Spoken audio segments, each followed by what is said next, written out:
Good morning and welcome. My name is Anita Bass and this is the first episode of the Anita Bass podcast. Title up for discussion completely, but for now that's what we're rolling with. This episode is proudly brought to you by, of course, Awake Tours, the greatest music festival travelling company in the whole entire world. Shameless plug. Alrighty, so in this episode, it is just going to be a mini information session about what Awake Tours is, what it was like starting Awake Tours at the age of 19, a bit of background about everything, how I got into it, and just basically answering every question that I get asked weekly, if not monthly. All right, so starting off from the top, I'm going to go into how Awake Tours started. So there are actually three reasons. Number one, and probably the overarching theme of the company, which I like to stick by, is I wanted everybody to have a safe place where they could be themselves and feel safe to be themselves and not be embarrassed and not be judged. The more that I traveled, the more that I saw that people actually don't have good friends, and people, I don't know, they'd go to events or festivals and be like, oh, this is so fun. And they'd be with like one other person, or they wouldn't really have good friends, or they would all get caught up gossiping about each other and just didn't actually have good people around them with good intentions. I was very fortunate enough, I am very fortunate enough to have a good group of friends, and we've all been together pretty much since we were 12 or 15. We've known each other for a long time and are always there for each other. Have each other's backs. Obviously, we've all gone through our little phases and whatnot, but regardless, and at the end of the day, everyone's always there for one another, and we have a solid group of people to go back to, which is really reassuring. So it made me sad. The more I would travel, the more I'd realize people don't have this. And I was like, I want you guys to experience what it's like going to a festival and just like rocking up with 20 people around you who are all just like, yeah, all have like the same intentions, the same like reason to be there, and just you can be you and you can do you and you can say or dance or do whatever you want, and no one's going to be like, ugh, or like make you feel like you can't do that, if that makes sense. So the ideals behind Awake Tours is that the first and foremost, and that's just having a safe place to be yourself and to be around a group of good people, good cunts, who just want you to have fun. And that is the main ideal behind it. Number two was I went traveling a bit by myself, and I did a few other tours of random companies and stuff, and everyone does everything amazing that they do. But one thing that I kind of realized is people technically take you to a place but can get away with that technicality and don't actually show you the full experience of that place. So like a company would be like, oh, we're going to Vegas, and kind of like take you to the offskirts of Vegas or somewhere where they can get cheap as fuck everything, and just technically you went to Vegas, but you didn't. You didn't actually go. So I wanted everyone to experience like not just going to a pool party where you wait in a line for 3 hours, but going to a pool party where you cut the line of 3 hours and you're met by a host and they walk you backstage and you get to like have a cabana and alcohol's there and you got the girls like pouring your drinks and just like everything that you'd want when you think of that place, like the MGM Grand Penthouse. Like it's just like, oh my God, I actually did Vegas in its entirety. I saw everything, and yeah, just an extra large experience of the place that we would go to. And because we have such a big group of people, and because I've made friends with quite a few people in my own time, we are able to provide that experience at a price which is not high at all. Like when people, the price for the Vegas tour, this is not a plug, but like that wouldn't even be the cost of you splitting one of the tables like with your mates if you were to go to Vegas. So in that way, I never feel bad about it, and it's always just the greatest experience of the place where you are going. That is number two. Number three, and the actual mind thought baby behind it all, and the reason where the idea came into my head, was a story that was accidentally exaggerated by my brother. Bless him. So he told me a story. He was like, do you know our cousin Daniel went to America and he followed this rave around? And I was like, oh my God, that's so cool. So I, for some reason, I was 18, decided to make a company in my brain and on paper. And that company would be the most extreme versions of adventure stuff. So the world's greatest bungee jumps, the world's greatest skydives, the world's greatest surfing spots. And then one of them was a music festival tour. But that was one of the 8. And I'd actually sat down and read all of this up and gone into detail. They were from Europe, America. It was cool, but it was basically an adventure company. And so then somebody one day, so I had saved up, I bought all the licensing, I'd done all the website, but I was young. I myself had then gone traveling. In my traveling, I was probably 4 months in. I was living in Canada at the time.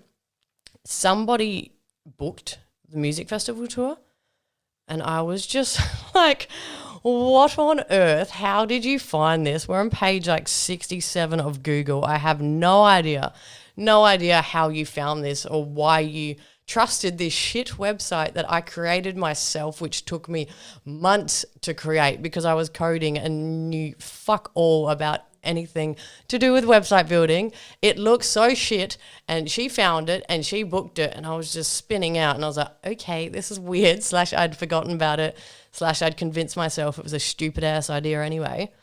So she had booked it. I was like, okay, weird. Either we go all in and we make this happen, or we just tell her we can't do it. I was like, fuck it, let's roll, let's go all in, let's do it. At that time, I was in the process of moving back to Australia from Toronto in Canada. And then I was like, how am I going to market this? I had no idea about anything.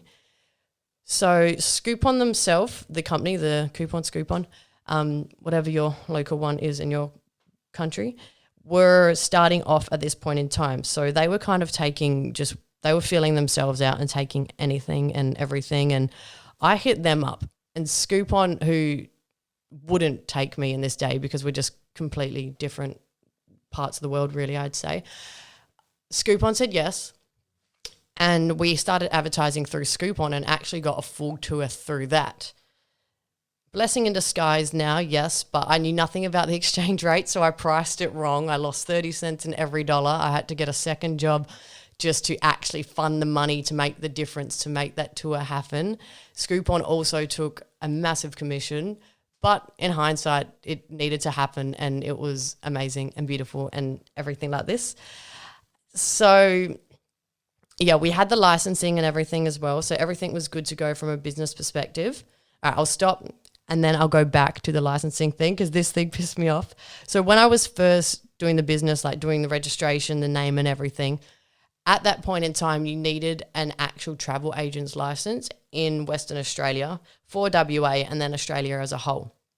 I can't remember the actual name of the organisation, but you needed 2 things. Number 1 was you needed a specific course about airplanes crossing in the sky and aviation codes. I had tracked down one TAFE in Australia, in Brisbane, who did it and allowed you just to do that course. I paid $2,000. I did that course, got that certificate. Then this government body which regulated the travel industry had a license which they made you get as well. And so that was $9,000. This was before I moved to Canada, and I had saved up $20,000 of my own money to go traveling with. And so I got hit with this $11,000 bill. Do you want to make this adventure company work? And I was like, well, fuck it. I got 20 grand. I've never had 20 grand. I can make Canada work on a little bit less. So let's pay this $11,000 and get the actual licensing for this company. And I did that. But 3 months later, after I had done this, I got an email from this government body, and it said that they were winding up because it no longer served purpose in Australia. And if you have paid that bill, then you will get whatever money they think you are owed after admin fees and all the winding up processes have happened. So I got a fucking wicked check after giving them like $9,000 for that license. That check was for $250, saying that's all they could give me after I got this piece of paper license, which I only had valid for 3 months because now it's irrelevant in the whole of Australia and the concept doesn't even exist. And they gave me this poxy little address book, which doesn't even fit in the palm of your hand, which I have kept to this day. It's at my mum's house as like a fuck you. They just stole everything, but it was kind of a driving force to be like, all right, we've lost already from the get-go, so let's just do this. So yeah, going forward, that girl booked that tour, Scoop On happened. We smashed out a group of, I can't remember if it was 16 or 24, and that was a success in its own right of the first tour that we ever did. So that was awesome. Fast forward a little bit more, my cousin Daniel, who was this mysterious Daniel who went around America and did all the raves and I got the idea from, he was like, oh my God, that's so cool, like this business thing you have. Where did you get this idea from? And I was like, you, Daniel, because you went to America and you did all those raves. And he was like, what the fuck are you talking about? I've never even left Australia. I was like, well, my brother told me. And he's like, well, you know your brother exaggerates. I've never been to America, let alone followed a rave around America. I went to Sydney one weekend for a concert, but that's about it. I was like, oh, well, thank you then. You have, I guess, changed my life. And thank you for that idea. So that was the third story of how Awake Tours and the actual story of where that idea was planted in my head. But correct, it was an adventure company because I was obsessed with adrenaline type adventure activities. The name Awake Tours is actually just a cop out. Because it was adventure, sorry, I wanted it to be like alive. I actually wanted alive tours or stuff to do with adventure. So I named it Alive in my brain, but obviously alivetours.com, I don't know what it is, but that was taken. So I spent fucking too long, as you always do on business names or anything names, just like tripping out, just like, oh my God, what am I going to call it? And like, call it anything, like Red Dot or Kmart. Has nothing to do with what it is, but once it's something, like, stop stressing. I was like, nah, I've got to pick something perfect. And so when I was doing all the like dictionary term equivalents and stuff, next to Alive was Awake. And it was just always in my head as a second thing, but I hated it. And I was just like, fuck it, just put Awake there, because I needed, at the time I was building the website, and I needed something in the corner to see what it would look like relative to the website. So I put Awake. I made the logo, which is the current logo to this day, if you can't tell, on Word myself, and just had it there. And then it has never changed. I hated it and I had all intention of changing it, but it semi just works. I can't change it now. I don't want to change it. And everyone's like, oh, Awake Tours. And if anyone like tries to chill on tour, they're like, it's not a sleep tours, it's Awake. So it's kind of become like a joke of everyone staying up and just getting on it, I guess, and being hectic humans. So yeah, I actually hated the name and had no intention for it to be that, but it is, and it's sticking because it's 8 years deep now. So it is what it is. So the next thing is, I guess, how I supported the company all this time and what I did before. So basically, when the company was a baby, I would always have 2 to 3 jobs to support it. I traditionally worked in project management, project admin type stuff, which I'll go into in a second. But I would always work lots and lots and lots and lots to support it. And that's kind of where the drive for it really, really began, because, all right, at my peak, I worked in a gym at my 9 to 5 at a bar, and then I would do this. So I worked from 5 a.m. to 8 a.m. at a gym, and then I worked from 8 a.m. to 5 p.m. at my 9 to 5, and then I worked from 5 p.m. to 8:30 p.m. back at the gym, and then I'd get dressed, and then I'd work from 11 to 3, 5 or 6 at a bar. So that's what I'd do on the weekends, and then during the week I would take out the bar, and so I would just be doing the 5 and then coaching after sometimes as well, and then I would come back, and then I would work on await tours, and that's how I funded it. So that was at my peak. So that was probably year 5. And up until that, I would work in my office jobs. So when I went to when I went to university, I studied law. I realized really quickly that I kind of did not want to do that. My parents just kind of wanted me to, and they wouldn't accept anything less. I got really shit grades in my first year of uni just because I absolutely hated it. At that point in time, I didn't know what I wanted to do, but I just knew that I didn't want to be there. So I deferred and I went to TAFE and I did a diploma of management and a diploma of project management, because I then looked up seek.com and saw the most highest paying job in Perth is a project manager. So I was like, I'll do that because I have no idea what I want to do. So I had done that, and then I didn't want to waste my law degree, but I also didn't want to not make money. So I contacted every single building company in Perth and told them that I would work for them for free if they gave me experience to be a project manager, of which one company actually replied and said yes. So that was dope. But they were like, we're going to have to pay you. So I was young as fuck, and they paid me, I can't remember, but it was pretty good, probably like a bit less than double what I should have been getting paid at that age. Sorry, and definitely better than free. So they let me work there while I overloaded on university and changed to online. I used all the points from my TAFE degree towards my electives at university, and that helped me finish my law degree. I changed it to business law, so it changed to a commerce degree, and that helped me finish that in 1.5 years instead of having to be there for 3 years, and it also meant that I didn't have to go to university, which was amazing because I hated it. While I was working at the construction company, I guess I got to see what people would have seen when they were like 30-something, the equivalent of a midlife crisis.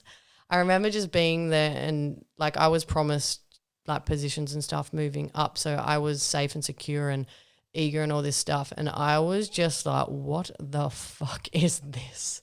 I know what I want to do and I know where I want to be, and sitting in an office and just staring at this shit and paperwork and tedious and office gossip and politics and bullshit, which is so irrelevant to actually being alive. And I kind of just spun out in my head like, nah, this is not what it's supposed to be. This is not what it's supposed to be at all.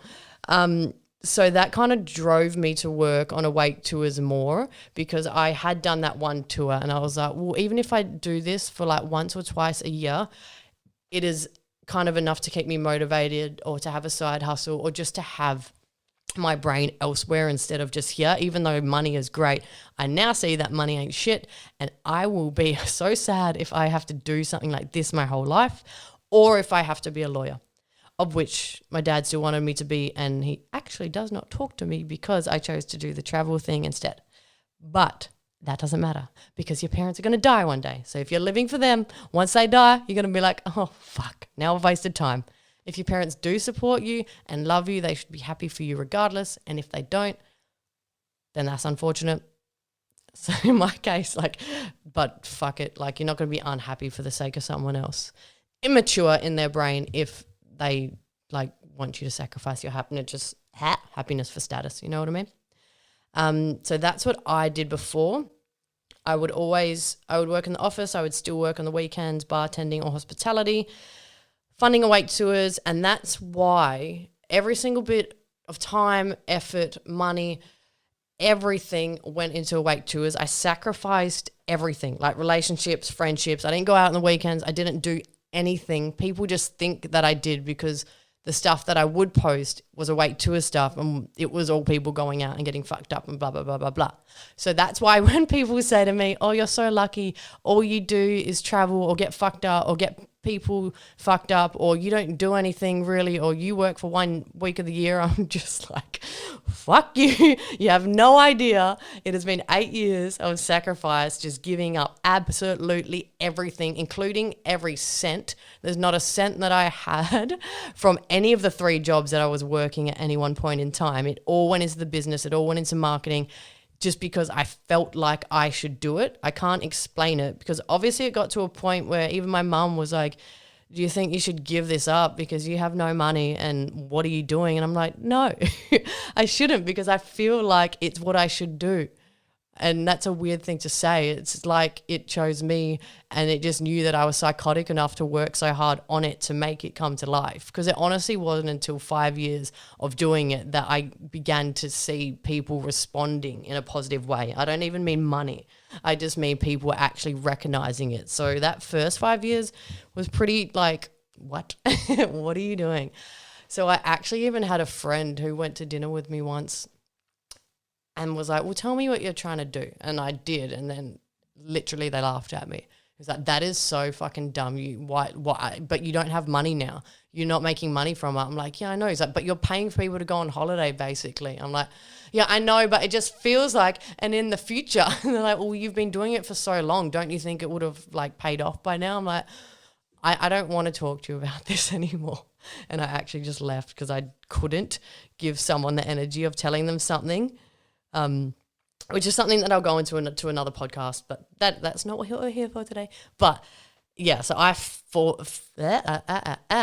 had a lot of backlash doing it, and like people just like, what the fuck are you doing? But that's not their job to know. So yeah.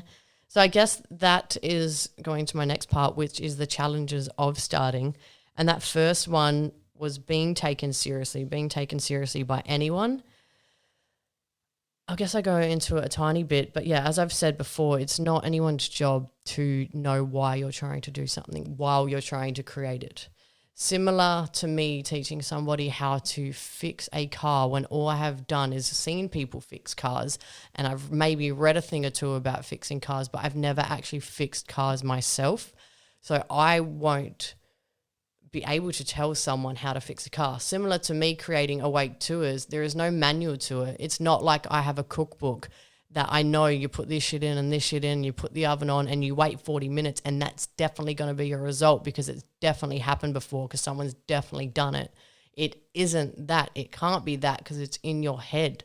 So no one can tell you, but people are so easy to be like, no, it's dumb. Oh, you can't do this. Oh, it's stupid and all this stuff. But who the fuck are they to tell you? Because it's not their thing, nor it is your job to like take that opinion on, although it's hard. And in turn, and on the flip side, it actually makes it harder to take criticism because you can't see it. And there is no physical yes, and there is no definite. So when someone's in your face and in everything and just telling you this is shit and this is not going to work, then you have more reason to believe them because you can't be like, no, it's worked because of this. No, that's not a thing. It's not a thing, and you can't say that. And so you take that on a bit more, but that's when you really have to just be like, fuck it. And that's when you super have to be doing something that you actually care about, because it's really fucking hard to work on something for 20-something hours a day or to give up everything for it when you're not guaranteed a single fucking thing. And when it's been years, people are like, oh, I've gave it a chance, rah, rah, but really they gave it like 45 to 65% effort and they fucking tried it for 3 to 5 months and they're like, it's not fucking working. Like, I'm talking minimum 3 years of hustling and then you maybe get some results. Like, it's hard. It's fucking hard. There's nothing easy about it. So it better be something that you're semi-interested in, and you've like, you heard it before. You don't do anything for money, but you actually can't. Like, you can't do it for money because money is not a big enough motivator when it gets to you just being absolutely fucking shat on so often. You know what I mean? So yeah, that is the hardest thing that I faced. And because I was so young as well, it was hard to get taken seriously by anyone. I got ripped off a lot and I had people laugh at me a lot. I remember we did an event in Perth called Nocturnal Neverland, which was actually amazing, which is a story for another day. But I went to go get all the sound gear and the guy was overcharging me by so much, like ridiculous, for all the speakers and everything. And then midway through our alleged meeting, he just looked at me and he was like, you haven't done anything like this before, have you? And I was like, no. And he was just literally like, ha, and like laughed at me and then ripped me this quote, which was like fucking so much more than what it should have been. And I went to my car and I just like started bawling my eyes out and I was like, Like, not that I'm so dumb, or it's hard enough anyway putting yourself out there to try something, let alone someone shitting on you. But it's kind of like, fuck you. It just gets to a point where it's like you're just like sad at people being so rude about it. But it comes with the territory, I guess. So they were my biggest challenges, on top of money itself, because I wasn't like keeping any money. I wasn't seeing any money, and I was dumb to money as well. I knew nothing about money. I'm still learning. It's probably my weakest thing, and they don't teach you it anywhere. So that, I guess, would be my one bit of advice, is count your money to a T and know where it's going, because I never fucking ever did, ever. And I kind of just say, it's all good, it's all good, it's all good, until all good becomes sending yourself broke multiple times, and you just really could avoid it if you had the knowledge or the ability to think ahead. So definitely recommend that. Next topic, did I get help? Everyone always says, you must have so much help. You must have a dad who gives you money. You must blah, blah, blah. Short answer, no. I did not get help. People didn't understand what I was doing, because why should they? Why could they? I didn't really even understand what I was doing. So no, I did not, until I did. And then I would say my biggest helpers were Camille, when he started doing the photography, Scott, when he did the videos, and then from then on, the word of mouth that coupled how good it was when we had proof of showing what we were doing. So that definitely helped, and that's when I would say I started getting help. As traction grew, my friends around me started understanding, and they've definitely been a good help. They've supported me regardless. They've always told me that it's awesome, and if I ever needed help with anything or I was freaking out, they were always there for me. So definitely my friends after, Camille and Scott, MVP. Oh, and Jess Vanderputten, who was the tour guide for my first tour. That is a story for another day in itself, but she is dope. She's always been up for anything. She's from New Jersey. She is amazing. As well as my cousin Kayla and my sister Karina, who were there from the OG #1 tour. Alrighty, so next, there's a topic which I will skip over semi. It was just me, my entrepreneur spirit. When I was younger, I just knew that I was going to do something. At the time, I was being told it was to be a lawyer, but I kind of just wanted to create something. I remember my friend asked me when I was 15, and they said, what do you want to do when you get older? And I said, I have no idea, but I want to travel, and I want my own business, and I like music, and I want to have a business, but I don't want to have a business where I have to physically be in a shop and wait for people to walk past and buy something for me to make livelihood. And then she was like, well, that's cool. Let me know once you figure it out. And thinking back to it now, that's exactly what I did. But yeah, when I was younger, I used to like just create shit. I created so many businesses. When I was fucking probably 7, I remember making dolls' clothes, like pictures of them. I used to draw them, and then I would go around and give them to everyone in their mailboxes. Even though I didn't like Barbies and I couldn't sew at all, but I was selling Barbie's clothes that I was claiming I could sell. And I was like, fuck it, someone else has done it before me, so I'll just figure it out, and then I'll learn, and then I'll make it the day before I give it to them. So I was doing shit like that. And then I always wanted a business. Before Awake Tours was a thing, I had like a bathers company, I had a lingerie company, I had a building company, allegedly, wishful thinking. I had so many fucking little things, but there was nothing that I actually gave like full on time to. Awake Tours was the first thing that I went, I guess, semi all in. And when I started buying the licensing and everything like kind of got real, I rolled with it, loved it, started snowballing, and here we are. But yeah, I guess I've always had it in me, and I've had like probably 18 plus jobs. And I'm a great fucking worker in the beginning, and everyone is like, oh my God. And then it slowly trickles down to the point they give me the conversation, which is, are you sure you want to be here? And then the answer is always probably no, because I'm a great worker, but it's like, if I can do this for you, I can do this for me as well. And I'm not that interested in this. So imagine how good I could be if I actually was interested in it. So that's a bit of background about me. The next topic I have is the turning point of Awake Tours and when I saw it change to being seen more by the public. That ironically, and the time when I guess the business started making proper money was when I started not giving a fuck about money at all in any way, shape or form. So in the beginning, the marketing was, and I guess I was semi-copying everyone in the industry because I just didn't know what. Social media was new-ish and I didn't know what to post or what I could post, and I was trying to play it safe. So what I would post is like a pretty like statue. Here we are in Europe. What a wonderful painting. Like it would just be like showcasing the places in a boring fucking way, which I guess is a traditional way to sell a tour, right?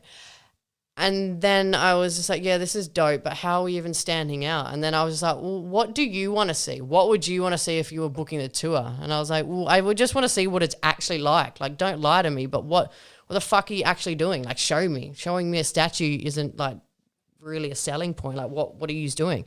And then I was like, well, I guess I don't have like a marketing manager who's going to tell me what I can and can't post. So why don't I post what actually happens?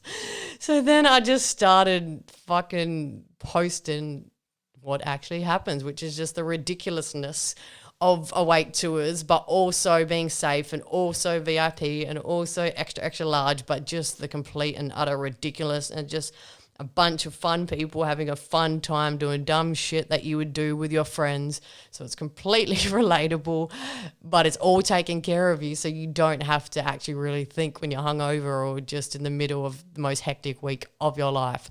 So that's when I started doing Snapchat reels and just showing people everything that was actually happening. And that in turn led me to just be like, okay, cool, what more can I do for the people? Now they're seeing it and they're like wanting to come on tour.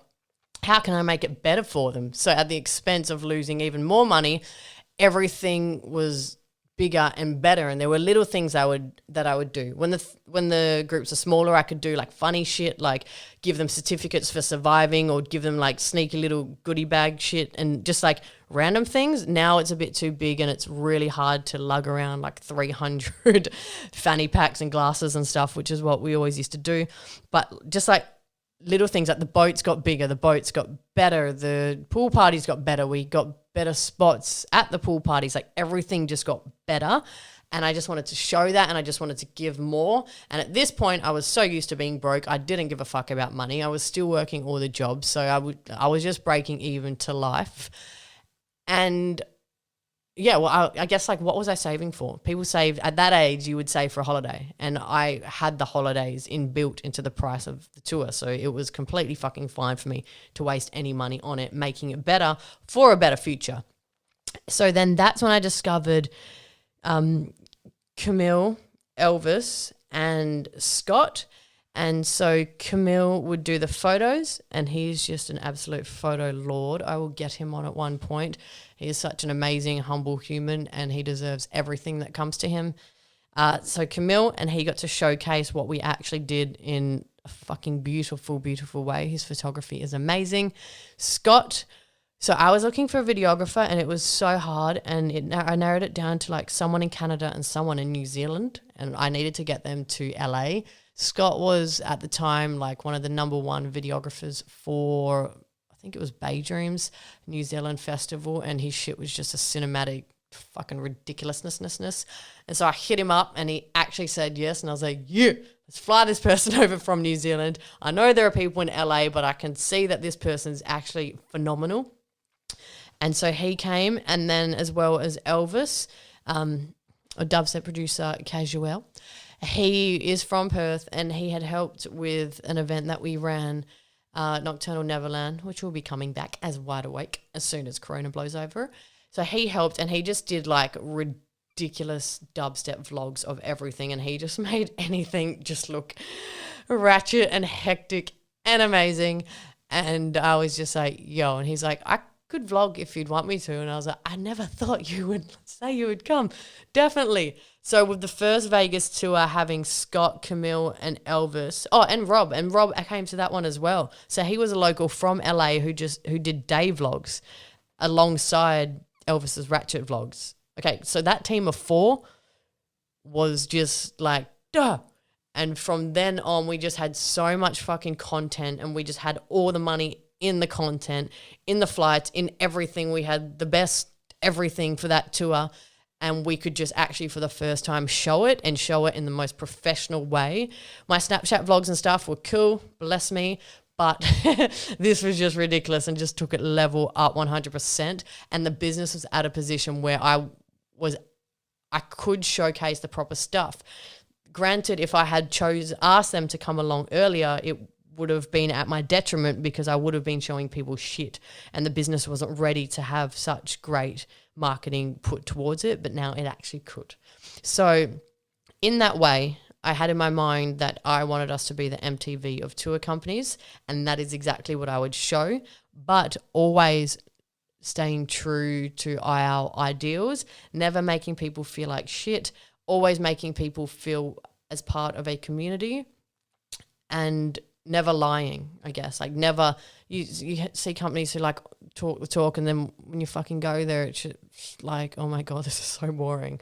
I like to argue that it is like 10 times better than the videos when you all come with us. So yeah, the business was ready for that, and I finally didn't think of money at all.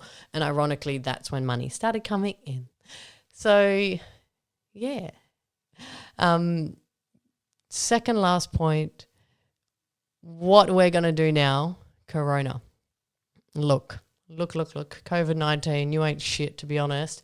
Now that you've heard the story of the background of Awake Tours, now that you understand, as of this date, in April, I am 27, and I started this adventure when I was fucking 19.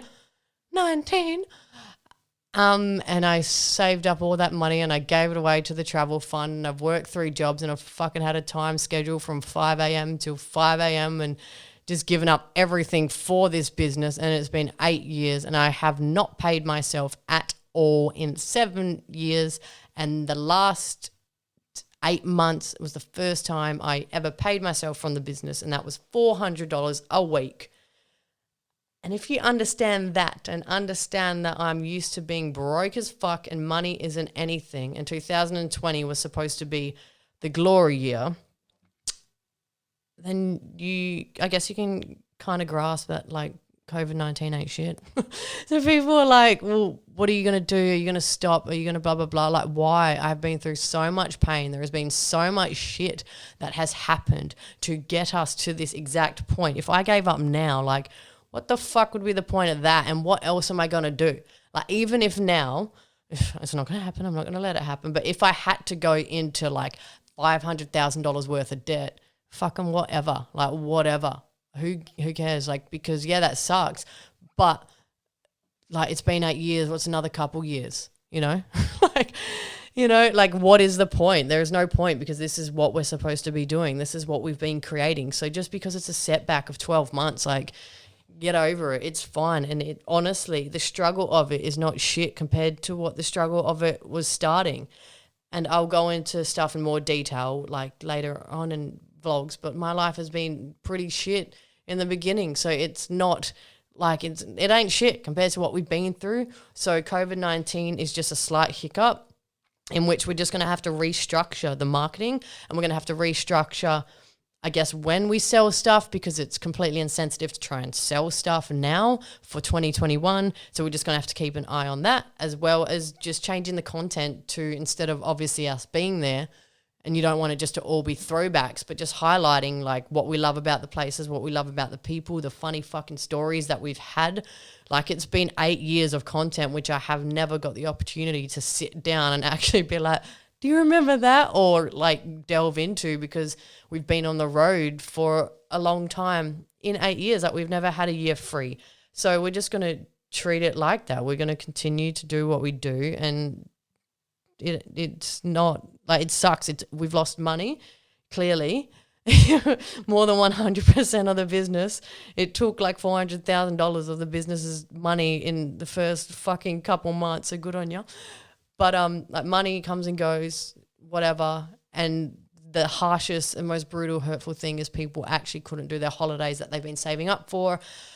But in turn, I flip that and I say, you wouldn't have wanted to do those holidays at that point because it wouldn't have been as good as what it could have been. And what's the point of doing it if it's not like the videos and it's not 100%? You're selling yourself short, and I can't let you do that. I can't let you have a less than time when I know what it should be like. So it just is what it is. You can't get angry at anyone. You can't get angry at anything. It's a freak accident. And look, everyone's like, oh my God, but it's oh my God for us at this current point in time because it's the first time we've seen it. But financial crises have happened before and will happen again. Like, I think Gary V, bless him, business lord, he was like, if your business hasn't been thriving in the last 10 years, then what the fuck have you been doing? And it's your fault, which is true. If your business hasn't thrived in the age of social media, like I am so blessed and so lucky that I have had social media as the platform where I had to sell my business. Imagine if this was before that, and I had to wait to get approved for a radio ad, for a newspaper clipping, or for people to walk by my shop on a corner in a suburb and just hope that they wanted to fork out a couple $1,000s for a tour to America next year. Like, it's fucking impossible. I would have had to do like shows at schools and be like, in 10 years, come on my tour, and roll out the TV. Like, it would have been fucked. So I'm blessed that for the last 8 years, I've had social media as my avenue. And so the financial crisis of 2020 is happening, but I'm pretty sure, I don't know the dates, what was it, 2008 when the global economic crash? I just wasn't, how old was I? I can't even remember. That was just before. Yeah, I just wasn't in business then. So it's like people's parents who would listen to this podcast or people who have listened to this podcast have had businesses which have gone through this shit already. So yeah, it sucks, but it's just my time to have that suckery.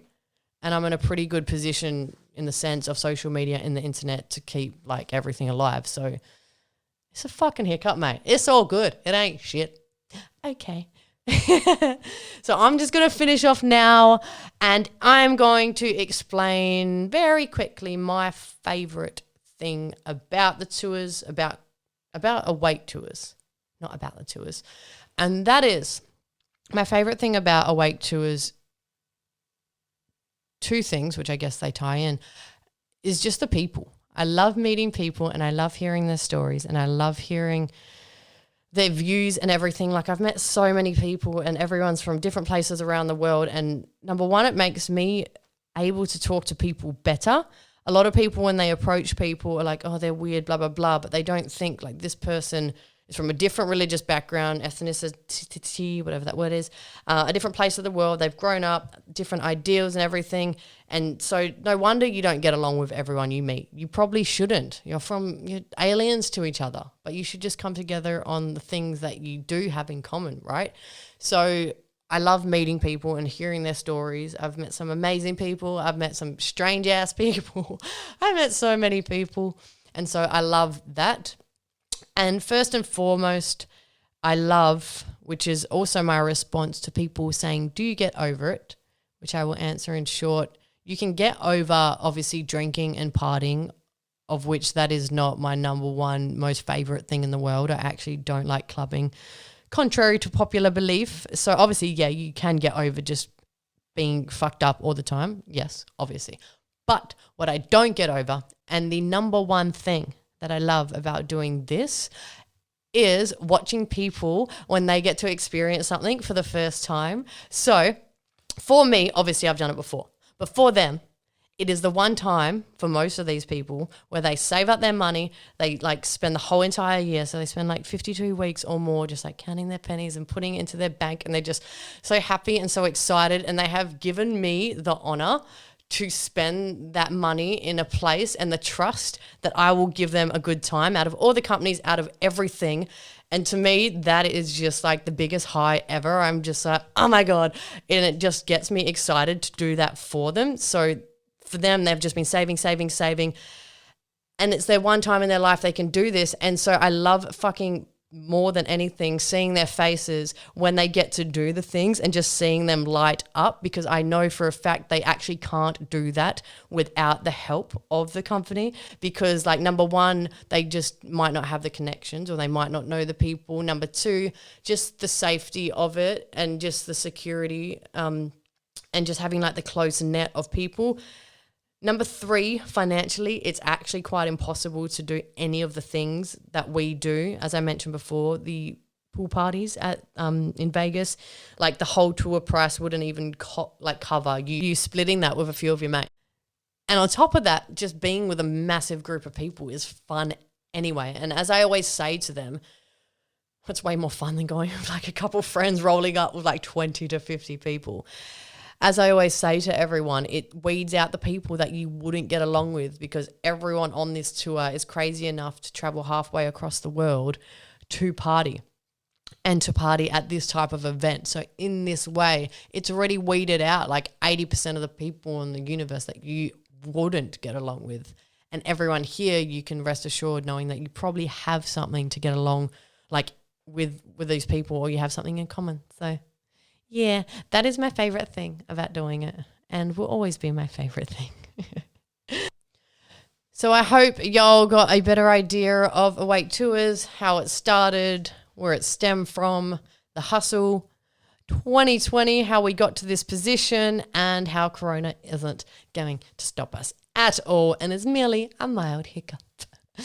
Alrighty, I hope to see y'all on the next podcast, where I start telling my tour stories, and I start off with a bang, which is the time I accidentally took acid and saw the demons in Vegas, and separately, the time when I met my celebrity crush, also in Vegas.